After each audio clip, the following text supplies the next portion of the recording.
All right, well, it's time to start picking our onions. Today we're going to be picking the Walla Walla variety. And now these are some of the ones that we did just flat in the bed, how we normally do. And then the other bin we did mounded per the directions from the seed manufacturer. So we're going to do a little experiment. We're going to pick the same number from each bin. We're going to weigh them and see which ones grew better. But first I want to show you how you know that your onions are ready to pick. So you want your onions, the neck here down by the bulb, to be bent over.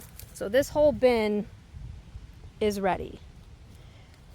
This whole bin is not. And this is a different variety of onion, but just so you can see, like this onion, for example, these two are leaning over. The neck is not bent, it's still perfectly straight.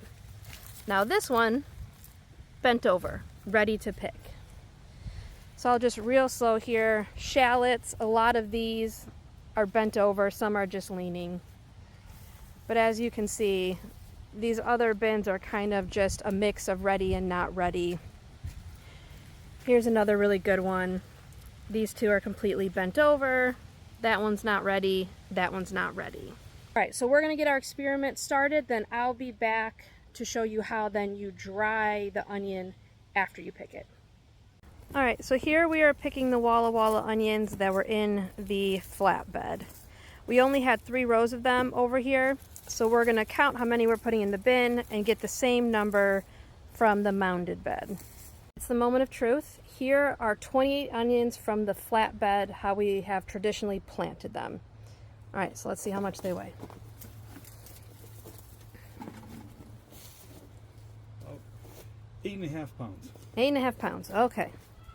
Now let's see how, and I'm already declaring the Mounds the winner, because look at this. So here's 28 from the Mounds. And that is about 16.5. So almost double from the Mounds. Okay, so typically how my dad dries out the onions is we get a pallet, and you want one that the slats are close together so they don't fall through. We have them under a big tree in the shade, and you'll leave them out for a couple of days to dry.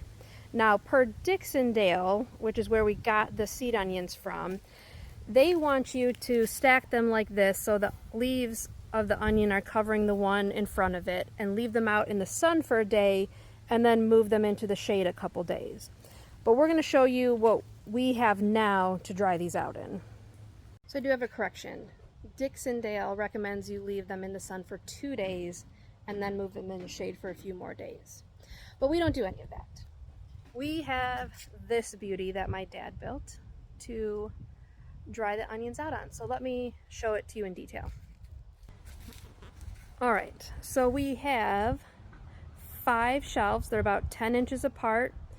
The outer posts are just 2x4s. These are pallets, and you can see these are a lot wider slat pallets. So we just have some inexpensive plastic fencing from Home Depot. There's just some straps here to keep it from shifting as we push it around. It is on wheels, so we can move it in and out of my dad's garage. He typically puts it in the garage overnight, or if the weather's bad, and then moves it out during the day so that it can get good airflow.